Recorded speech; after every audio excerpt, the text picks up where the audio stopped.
Hello, viewers of our Stop the Destruction of the World program. We're here with you to look at the science of psychosociopathology and how to apply these concepts to stop the destruction of our planet, society, and of all living things. In destroying our planet, we are destroying ourselves as well, not only nature. We are also destroying society, the economy. We are destroying our aesthetics, our civilization, and our values. We are seeing an increase in decay, but we also can find explanations in the science of psychosociopathology, formulated by scientist and psychoanalyst Norberto Keppe. We're here to offer the explanations to you so that you can become conscious of these problems in your lives. But we'd also like you to transmit this to your friends, colleagues, and your communities. Dr. Keppe, last time you were talking about human envy, which is causing the destruction not only of life, but of professional and economic success as well. I would like to read this from the book here, The Interior Man, which you recently launched in Brazil. Here's one phrase that I think clarifies this very well. On page 77, you write, "It's not that a few people ruin their lives when they succeed, as Freud said. Instead, when people succeed, they attack everything they have accomplished because they see success as something inadequate." That is, human beings don't want success. They don't want a good life. And they don't realize this. They don't want health or the beauty of nature. And this is why they destroy it without realizing it. You include a session with a client who said this, "I haven't developed because I don't have the capacity for this. But recently, I have been doing very well." And then you say to him, "So you can see that it wasn't because of your lack of capacity that you didn't develop." And he said, "So what was it?" "Because of your inversion of choosing evil more than goodness." So the client said, "I'm not quite sure I understand this." And you said, "This is why you do analysis, to become conscious of your inversion. And this is why we make this program, to conscientize the world of its inversion." I'd like to show you a chart here regarding research that was done in the United States. Just look, American lifestyle, so that in general you can see how the American is, because they are seen by the whole world as a type of example. The world considers American civilization as a model, instead of recognizing that the American civilization is no longer a model for the world. It was a model when they provided an example of how to work well, how to go forward, when they created their companies, and they had those ideals of Adam Smith and their founding fathers like Thomas Paine, Jefferson, who brought, for example, concepts of liberty for the people at large, and all these things. Now, as to the current situation, take a look at what's been happening. The United States has really developed inversion a lot, and this is what you are going to explain. So, referring back to the chart, Americans spend more money on gambling than on movies, videos, DVDs, music, and books all put together. So, consider this. An individual takes most of his money and spends it on gambling. In New Jersey, in the United States, there's a city on the beach where they provide free helicopter flights from New York to facilitate the gambling there. Which city was it, Claudia? Atlantic City. Now, because of envy, The ideas human beings generally have are inverted. That is just the opposite of what they are in reality. This problem of envy was first noticed by Freud while visiting a psychiatric hospital. He saw that the sickest people there suffered from an enormous amount of envy. And what is envy? Envy isn't, like what most people think, the desire to have what the other one has. That's not it. Envy is the desire that a person has to destroy what the other person has. Do you see the difference? And envy is the biggest problem humanity has, because everyone has envy. We have it, you who are watching us suffer from it as well, everyone has it. So, what do we do about it? It's a question of being conscious of it, so as to control it, as well as to control one's bad intentions. For example, the desire that the American people have of solving everything through violence, this is a bad intention. Because there is that saying, those who live by the sword will die by the sword. Isn't it so? So the violent individual attracts violence. Or the thief attracts delinquency to himself. Or the kidnapper, he isn't gaining advantages. Because of what he does, he's attracting evil against himself. So, someone who practices evil isn't practicing evil against someone else. As in the process of envy, he desires the other person's destruction. But this process causes the person to destroy himself. So, referring back to the chart now, 43% justify the use of torture. If a person thinks torture is right, he also creates within himself a method to torture himself. Do you see? This is easy to perceive with an ill individual, especially physically ill. Why is he ill? Physically, and also psychologically, of course, like schizophrenia, epilepsy, manias, etc. If a person has these illnesses, it's because he has guilt feelings and doesn't know it, doesn't perceive it. And what happens in this sense? In Christianity and Judaism, there is a process whereby a person acknowledges the sins that he has committed. This process of seeing the evil that he has committed helps a lot, because through this the individual enters into contact with the evil aspect of his interior. So when Freud made his famous discovery of the unconscious, what he showed was this. He found that religions had lost their strength. And why? Because the most important thing for a person to perceive is his own inner hypocrisy, whereby he hides all the evil that he commits. For example, the issue of torture. If one thinks that the use of torture is useful, this shows a wrong way of thinking. If a person thinks that the death sentence is right, like in the United States, that criminals should be electrocuted or killed by lethal injection, then this shows a very wrong idea. If a person thinks he doesn't have to help another person, this is also a wrong idea. You will notice that people spend 90% of their time thinking about wrong ideas that harm mainly themselves. Any wrong idea that one entertains cuts the link with our essential energy, with the goodness that the person has.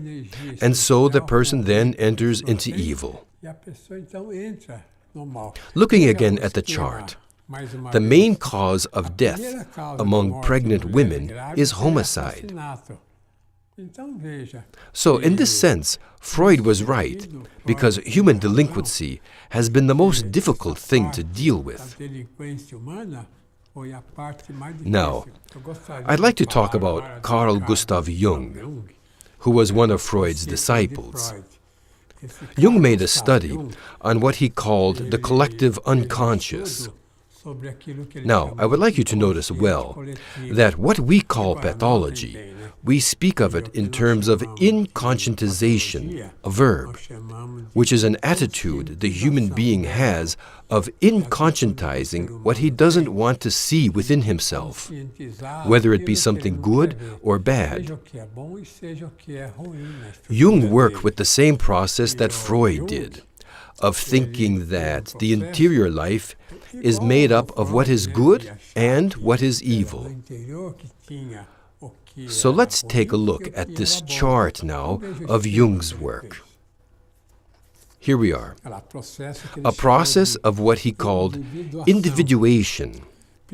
First, accept the hidden ally within one's own interior.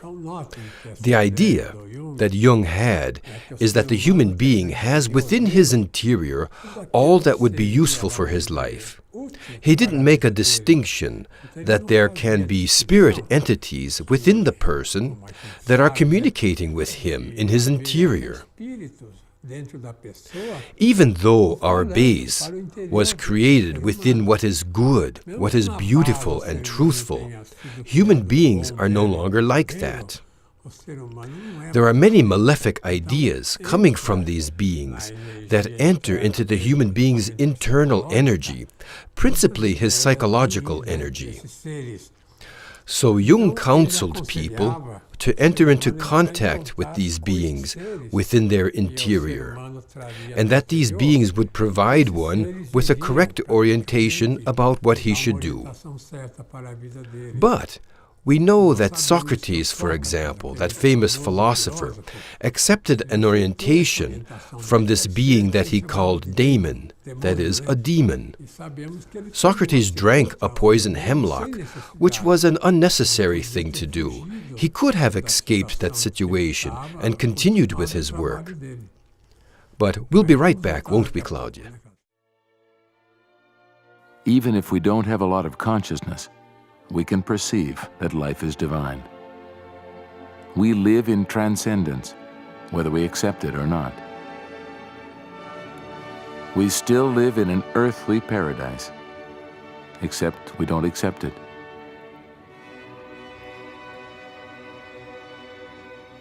In fact, we attack what is most beautiful, good, and real.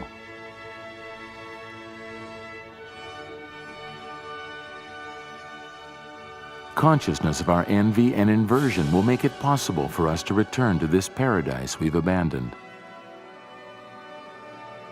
We don't need to build it, we just need to accept it.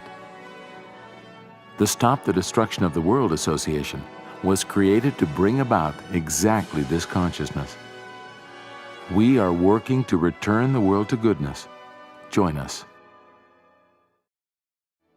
A key inversion in science. Always we are trying to extract energy from a material element. And its negative consequences. We provoke serious imbalances in nature. Corrected now with the Kepi Motors disinversion of physics. And we developed a way to have mechanical power with very little electricity. This will make a big change not only in energetic efficiency, but also it will bring better energy in homes because it's magnetic energy. The Kepi Motor, new technology for a new world.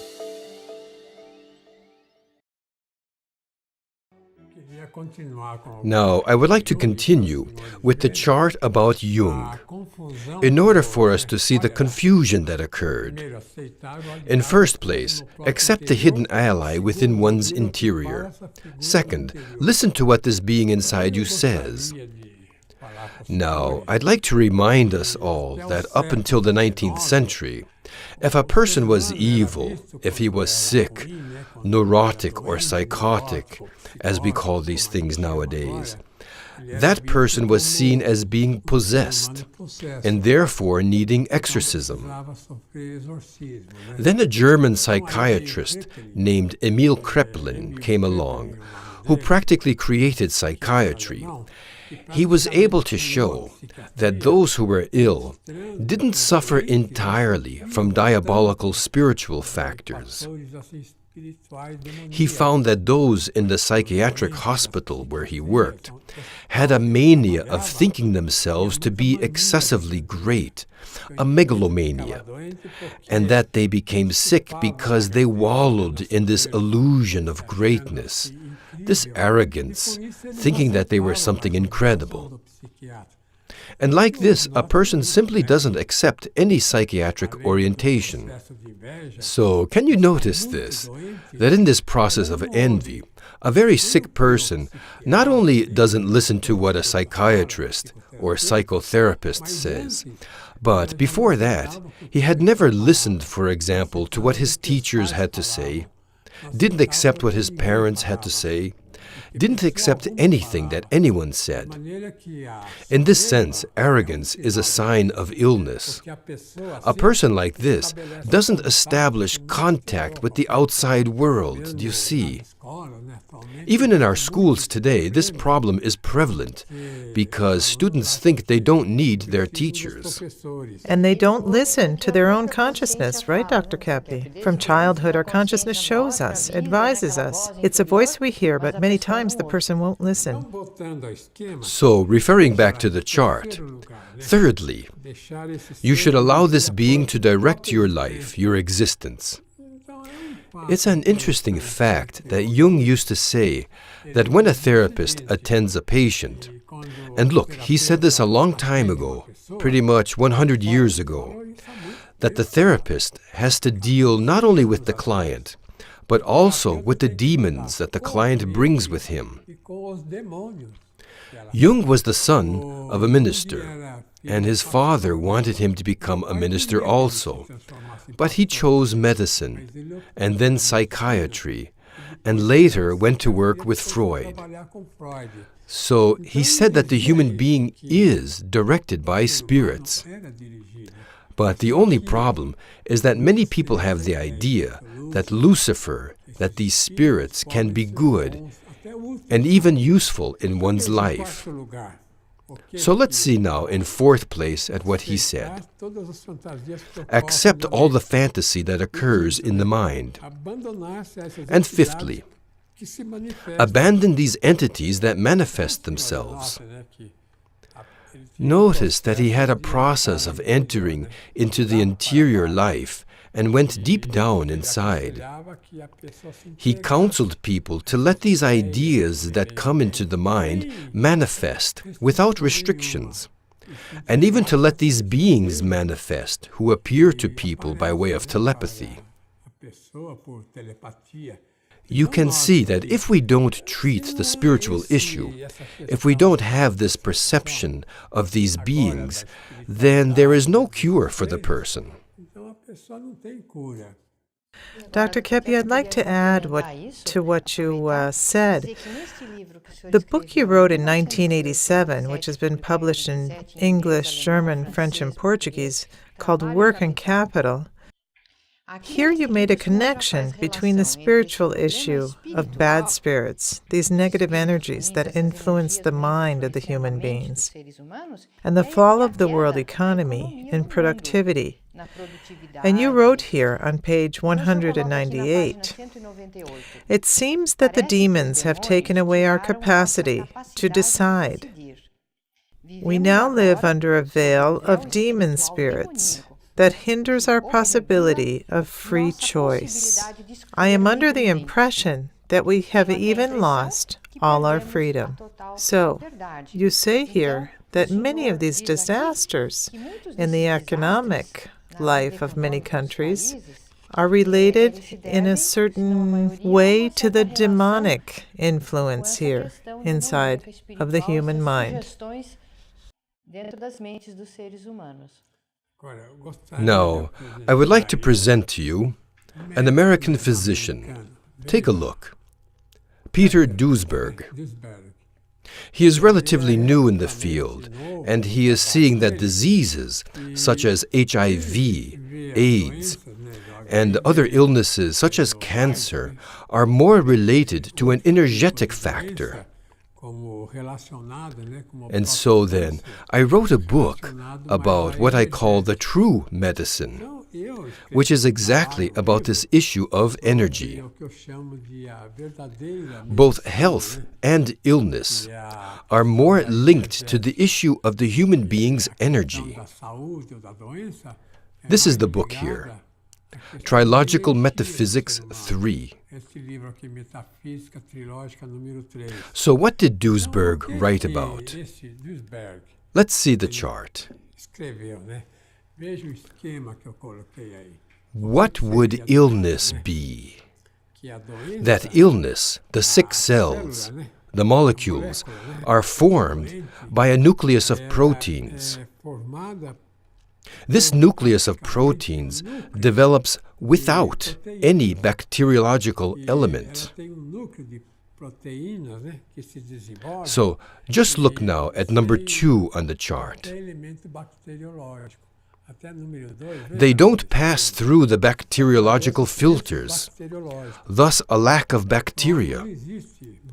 Principally in AIDS and cancer, it's a defect in the cell, a defect in the molecules.